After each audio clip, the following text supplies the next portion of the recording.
नमस्कार शेतकरी मित्रांनो, आज गुरुवार 27 नोव्हेंबर 2025 महाराष्ट्रात हळदीच्या दरात प्रत्येक दिवशी 150 ते 200 रुपयाची आपल्याला वाढ पाहायला मिळत आहे मित्रांनो। मग संपूर्ण महाराष्ट्रातच आज काय मिळतोय बाजारभाव पहा सविस्तर माहिती। पण त्याआधी मित्रांनो, चॅनलला सबस्क्राईब केलं नसेल तर चॅनलला सबस्क्राईब करा, जेणेकरून असेच शेतीविषयक व्हिडिओ आपल्याला पाहायला मिळतील। तर पहिली बाजार समिती आहे हिंगोली। हळदीला आवक आलेली आहे 1320 क्विंटलची। कमीत कमी दर मिळाले आहे 13,000 रुपये, सर्वसाधारण दर मिळाला 14,000 रुपये, तर जास्तीत जास्त दर मिळाले आहे 15,000 रुपये क्विंटलचा। पुढील बाजार समिती मुंबई। हळदीला आवक आलेली आहे 25 क्विंटलची। कमीत कमी हळदीला दर मिळाला 18,500 रुपये, सर्वसाधारण दर मिळाला 20,750 रुपये, तर जास्तीचा दर मिळाला 23,000 रुपये। पुढील बाजार समिती सांगली। सांगलीला सर्वात जास्त हळदीला भाव मिळालेला आहे। आवक आलेली आहे सांगलीला 156 क्विंटलची।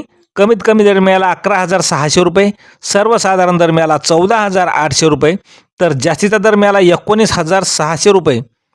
पुढील बाजार समिती नांदेड। आवक आलेली आहे हळदीला 248 क्विंटलची।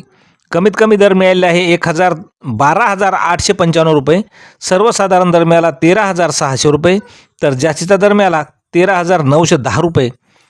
पुढील बाजार समिती हिंगोली। आवक आलेली आहे 1,310 क्विंटलची। कमीत कमी दर मिळाला 1,310 रुपये, सर्वसाधारण दर मिळाला 12,300 रुपये, तर जास्तीचा दर मिळाला 13,300 रुपये। पुढील बाजार समिती आहे मुंबई लोकल। आवक आलेली आहे 18 क्विंटलची। कमीत कमी दर 18,500 रुपये, सर्वसाधारण दर मिळाला 20,750 रुपये, तर जास्तीचा दर मिळाला 23,000 रुपये। पुढील बाजार समिती आहे सेनगाव। आवक आलेली आहे 20 क्विंटलची। कमीत कमी दर मिळाला 11,000 रुपये, सर्वसाधारण दर 11,500 रुपये, तर जास्तीचा दर मिळाला 13,500 रुपये। तर मित्रांनो, अशाच बाजार समितीचे बाजारभाव पाहण्यासाठी चॅनलला सबस्क्राईब करा। धन्यवाद।